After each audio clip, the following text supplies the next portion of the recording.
بە هەرزانکردنی نرخی نەوت بۆ چین و هندستان لەلایەن هەریەکە لە رووسیا و ئێرانەوە مەترسی زۆر لەسەر داهاتووی هەناردەی نەوتی عێراق دروست بووە کە پشتی بە داهاتی نەوت بەستووە، چونکە ئاراستەی فرۆشتنی نەوتی بەغدا بە ڕێژێکی بەرچاو ڕووی لە بازاڕی ئەو دوو وڵاتە بووە.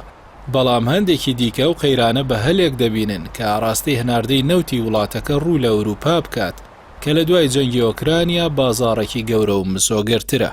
ئاشکرایە دابەزاندنی نرخی نەوتی رووسیا بە ڕێژەی لە 15.5 خواستی لەسەر هەناردەی وڵاتە بەرز کردوێتەوە، بەوەش لە 10.5 خواستی لەسەر نەوتی عێراق دابەزاندووە.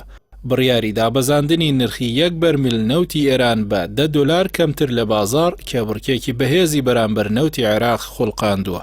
هەرچەندەم کێبڕکێ جددیە، بەڵام کۆی هاوردەی نەوتی رووسیا بۆ هندستان لە 90 پێک دێنێت کە ڕۆژانە بڕی 5 ملیۆن بەرمیلە، لەو بڕە تەنیا 950,000 بەرمیل لە رووسیاوە دەکڕێت.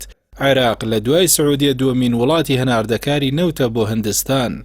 وڵاتی چینیش لە کۆی 10 ملیۆن بڕی 860,000 بەرمیل لە رووسیا وەردەگرێت و 700,000یش لە ئێران.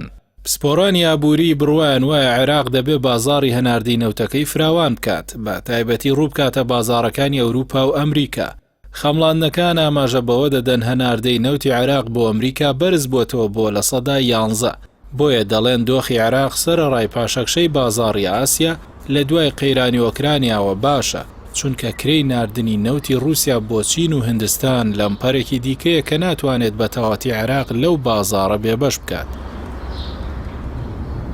ئابووری ناز عەبدوڕەحمان مەشهەدانی هۆشداری دەدات لەبارەی سەرهەڵدانی قەیرانی نوێی ئابووریەوە، چونکە نرخی ئێستای نەوت دامەزراو نییە، بۆیە پێویستە حکومەتی عێراقی لە سنووری گونجاودا مامەڵە بکات، چونکە هەر 4 بۆ 5 ساڵ قەیرانێک لە نرخدا پەیدا دەبێت.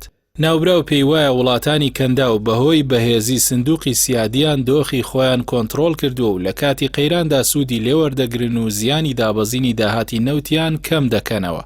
بەڵام عێراق بەهۆی بەرفراوانی خەرجەکانی و نەبوونی سندوقی سیادی و بێبەرنامەیەوە زیانی گەورەی بەردەکەوێت.